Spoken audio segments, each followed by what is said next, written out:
कि आपने आतंकियों के खिलाफ क्या कार्रवाई की। मैं मुस्लिम समाज से बिलोंग करता हूं कि सरकार हमें इजाजत दे और हमें बताए कि कितने लोग आतंकवादी जो है वहां बॉर्डर पर आकर के हमारे लोगों को मारने का काम करते हैं। जितने भी हमारे आर्मी के सुरक्षा के लोग वहां मुहैया कराए जाते हैं, उनके सीने को बाद में गोली से चीरेगी। ये मोहम्मद समीर आपसे वादा करता है। सबसे पहले अगर उनका सीना चीर करके गोली जाएगी तो मुस्लिम समाज के लोग अपने देश के लिए गोली खाने के लिए तैयार हैं। अगर सरकार ने कुछ देश के अंदर किया है तो नफरत फैलाने का काम किया है। चाहे हमारे बहुजन समाज के लोगों को, चाहे हमारे मुस्लिम समाज के लोगों को नाम पूछकर, जाति पूछकर मारा जा रहा है। अगर वो आतंकवाद है तो हमारे देश के अंदर हमारी सरकार जो है आतंकवाद को बढ़ावा देने का काम कर रही है। कि आप सुरक्षा के लिए बॉर्डर की जिम्मेदारी भीम आर्मी के एक कार्यकर्ता को दे दो। गन, बंदूक और असला तो बहुत बड़ी बात, अगर कोई बॉर्डर पार करके एक डंडा भी भारत के अंदर के लेकर के आ जाए तो भीम आर्मी आजाद समाज पार्टी उसी दिन अपने संगठन को खत्म करने का काम करेगी। सभी साथियों को मेरा क्रांतिकारी जय भीम, अस्सलाम वालेकुम रहमतुल्लाहि व बरकातहू। आज जो हम यहाँ पर इकट्ठा हुए हैं, सभी को मालूम है कि किस मामले में हम यहाँ इकट्ठा हुए हैं। और पहलगांव के अंदर जिस तरह से हमारे भारत के रहने वाले लोगों पर जो है जुल्म और अत्याचार किया गया है, जैसे उनकी हत्या की गई है आतंकवादियों द्वारा, उसके खिलाफ जिस तरह से भी हमारे लोगों को जो है मारा गया है, उसके खिलाफ और अपने मरने वाले लोगों की जो है मदद के लिए हम यहाँ इकट्ठा हुए हैं। और सरकार से सवाल कर रहे हैं कि जितने लोगों को मारा गया है, कि आपने आतंकियों के खिलाफ क्या कार्रवाई की। तो साथियों, आज देखने का विषय यह है कि जहां पर पूरी दुनिया से और पूरे देश से घूमने के लिए लोग कश्मीर जाने का काम करते हैं और पूरे देश के अंदर जितनी भी बड़ी बड़ी एजेंसियां हैं वो कश्मीर के अंदर वहां सुरक्षा के लिए मुहैया कराई जाती हैं और सुरक्षा के लिए वहां बॉर्डरों पर तैयार की जाती हैं।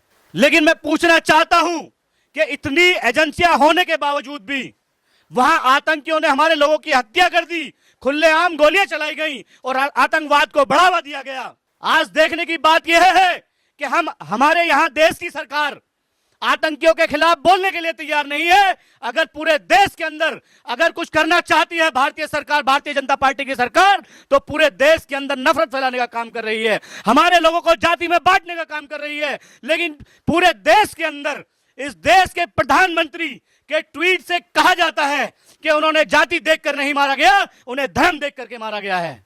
मैं पूछना चाहता हूं कि उन्होंने धर्म देखकर मारा हो या जाति देखकर मारा हो, चाहे उन्होंने हिंदू समझकर मारा हो, चाहे मुसलमान समझ के मारा हो, चाहे ईसाई समझ के मारा हो, चाहे क्रिश्चियन समझ के मारा हो, अगर वो मारने वाले पूरे देश के अंदर और पूरे समाज के लिए वो सिर्फ वो आतंकवादी हैं। मैं पूछना चाहता हूं इस देश की सरकार से कि आप हमारे देश को धर्म में बांटने का काम कर रहे हैं, लेकिन जो लोग मरे हैं उनके साथ और उनका साथ देने का आप लोग काम नहीं कर रहे। मैं मुस्लिम समाज से बिलोंग करता हूं और इस देश की इस दिल्ली की जिम्मेदारी से भीम आर्मी प्रदेश का उपाध्यक्ष के नाते से मैं आपको बताना चाहता हूं, आपकी मीडिया के माध्यम से बताना चाहता हूं कि सरकार हमें इजाजत दे और हमें बताए कि कितने लोग आतंकवादी जो है वहां बॉर्डर पर आकर के हमारे लोगों को मारने का काम करते हैं। सरकार जितने भी हमारे आर्मी के सुरक्षा के लोग वहां मुहैया कराए जाते हैं, उनके सीने को बाद में गोली से चीरेगी। ये मोहम्मद समीर आपसे वादा करता है कि जितने भी दिल्ली प्रदेश के अंदर और दुनिया के अंदर मुस्लिम समाज के लोग रहते हैं, सबसे पहले अगर उनका सीना चीर करके गोली जाएगी तो मुस्लिम समाज के लोग अपने देश के लिए गोली खाने के लिए तैयार हैं। लेकिन आज देखने की बात यह है कि जितने भी आतंकवादियों ने हमारे भाइयों को जो है कुर्बानियों को दिया है, हमारे भाइयों को शहीद किया है, सरकार उनकी बात करने के लिए तैयार नहीं। अगर सरकार ने कुछ देश के अंदर किया है तो नफरत फैलाने का काम किया है, आतंकवाद को बढ़ाने का काम किया है। अगर वो टेररिस्ट है तो हमारे देश के अंदर भी, चाहे हमारे बहुजन समाज के लोगों को, चाहे हमारे मुस्लिम समाज के लोगों को नाम पूछकर, जाति पूछकर मारा जा रहा है। अगर वो आतंकवाद है तो हमारे देश के अंदर हमारी सरकार जो है आतंकवाद को बढ़ावा देने का काम कर रही है। मैं पूछना चाहता हूं कि सरकार हमें जातियों में बांटना क्यों चाहती है। इस देश का 125 करोड़ जो है, इस देश का 125 करोड़ यहां रहने वाला हर एक इंसान इस देश से इतनी मोहब्बत करता है, लेकिन देश की सरकार हमें बांटना चाहती है।